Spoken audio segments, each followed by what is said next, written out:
So yes, Abby, that was really interesting. We've just had 45 minutes with Michaela, Luca, and Alessio, who are based in Italy, and we jumped right into their report, all about explaining the difference between men's and women's football, which was published in August. So it's very fresh off the press.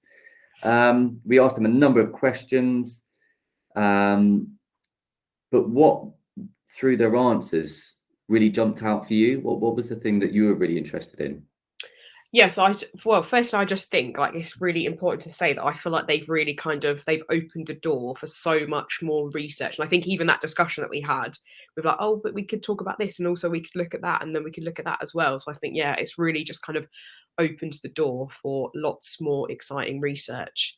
I think the thing that really stood out for me especially was, so I asked them about one of their conclusions was about passes being more uniformly distributed in the women's game. That was a really kind of fascinating point for me, and Luca kind of really went kind of in depth about discussing what he means about that, and the idea that kind of typically speaking, when they look at their data, it's evident that there's that kind of one single sort of playmaker within the men's game, whereas actually it's kind of seems kind of silly to say when you've got 11 on the pitch, haven't you? But the women's game is a lot more about a team game, essentially. Like that's the kind of point, that passes are uniformly distributed. So everybody kind of gets their there's more of an opportunity across the team that everybody kind of gets their touch on the ball, or they're involved in some kind of event, as they kind of refer to it as. Whereas typically they're kind of, in the men's game, it's sort of, right, well, the point is that this is kind of the person who we're trying to kind of channel the ball through, and like this is probably, I think it's probably as well, I mean, this is my own conclusion I'm going to say here, but it's probably more likely to be a striker, isn't it, or maybe kind of a midfielder who's kind of playing centrally, I imagine, is probably that playmaker within the men's game, whereas actually anybody's kind of got the opportunity within the women's game to kind of get their touch on the ball and kind of make a difference to the game, whereas in the men's game it seems to be kind of one particular individual. Exactly. And for me, I think that being a coach, I'm very much about the team and using the sum of its parts. So collectively, how well can you work as a team? And again, it's like that schoolboy question. It's like, oh, who's the best player in the world? Well, it's like there's like millions of players out there, and you can't just pick out one as being the best. And I think you can say, look at a team and think, well, that's a really good team. But then there's always that in the male game, that one person that really sticks out, the Kevin De Bruyne, the Messis. Is it that kind of either kind of defensive midfielder, Biscay, or someone, or kind of the attacking midfielder, that striker that really stands out? But then in the female game, I think when you watch the game, the passing and the connectiveness, if that's the right word, of how that ball transitions up the field, it does seem more balanced or even. It's like not one person then takes on the whole team to get there. I think it is a kind of a more collective and technical style of play. Yeah, absolutely. I think so if we kind of look to the WSL, for example, and let's look at the champions Chelsea, they've got a sort of kind of real powerhouse front three, and so kind of they've got the partnership between Fran Kirby and Sam Kerr, but then also Pernille Harder. Obviously, she's the kind of most expensive women's player in the world, so you'd probably argue that she would potentially be that kind of playmaker player. But actually, when you look at their style of play and the kind of link up, I think I'm pretty sure.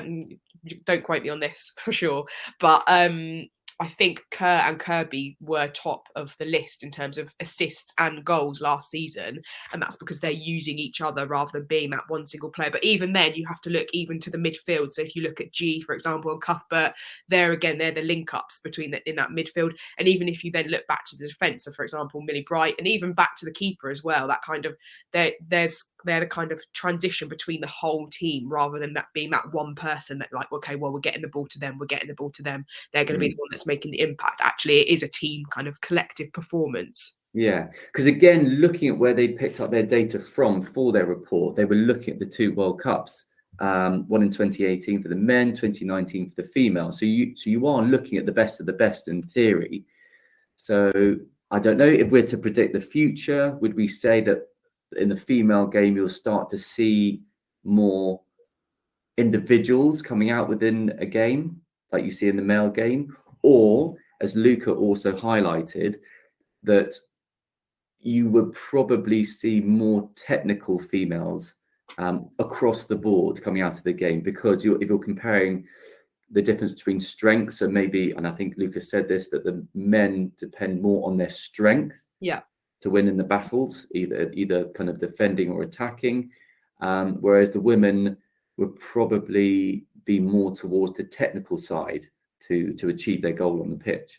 Yeah, absolutely. And I think that's also clear kind of in their research about how kind of goals tend to come kind of closer to the actual goal itself, don't they? They're saying that. So women are maybe kind of becoming slightly more aware of the fact that they do need to be closer in the goal, and actually it's not about, it is about technical ability as opposed to strength. Although actually I'd just like to, for the record, say can Reading listen to that, please? Like, none of this distance shots from 30 yards, like, let's get closer to the goal, because I'm not sure I can watch another season of it. Was it like glory, trying to go from get the super goals from far? But yeah, exactly. And I mean, Jess Fishlock did all right at it last season, but she left us and went back to America, so we can't be doing that this season. We haven't got the chances for it.